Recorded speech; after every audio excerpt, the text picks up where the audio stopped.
আসসালামু আলাইকুম ভিউয়ার্স, আমার সামনে যে ল্যাপটপটি দেখতে পাচ্ছেন এটি হচ্ছে HP Victus 15 মডেলের একটি ল্যাপটপ। এই ল্যাপটপের মডেল নাম্বারটা হচ্ছে HP Victus 15 FA20A2 WM মডেলের একটি ল্যাপটপ। এর মধ্যে প্রসেসর হিসেবে থাকতেছে Intel Core i5 13400H processor এবং এর মধ্যে SSD হিসেবে থাকতেছে 512GB, RAM হিসেবে থাকতেছে 16GB এবং এর মধ্যে রয়েছে সবথেকে লেটেস্ট মডেলের NVIDIA গ্রাফিক্স কার্ড 4050 এবং এর মধ্যে রয়েছে ব্যাকলাইট কিবোর্ড। তো চলেন কথা না বাড়িয়ে আমরা ল্যাপটপটা আনবক্সিং করি এবং দেখি ভিতরে কি কি রয়েছে। শুরুতেই আমরা পাচ্ছি 120 ওয়াটের একটি অ্যাডাপ্টার, পাওয়ার অ্যাডাপ্টার যাকে বলে, এবং 3 পিনের একটি পাওয়ার কেবল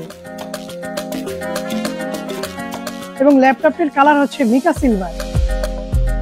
পিছনে একদম অরিজিনাল অথেন্টিক SP লোগো দেয়া। আপনারা চাইলে এই অথেন্টিক লোগোটা একবারে নিজেরাই আনবক্সিং করে নিতে পারবেন আমাদের থেকে। সামান্দা কম্পিউটার সবসময় অথেন্টিক এবং অরিজিনাল প্রোডাক্টটাই প্রোভাইড করে কাস্টমারদেরকে। আপনারা নিজেরাই আনবক্সিং করে নিতে পারবেন আমাদের যে কোনো আউটলেট থেকে।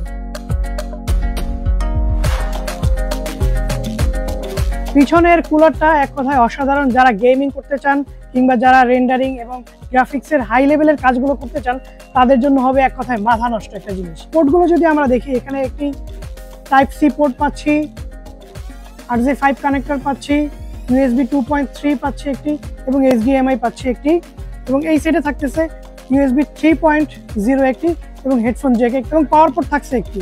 এই ল্যাপটপটির ডিসপ্লে রিফ্রেশ হার্টস 144 হার্টস এবং এর মধ্যে রয়েছে FHD প্যানেল। কিবোর্ডের মধ্যে রয়েছে ব্যাকলাইট কিবোর্ড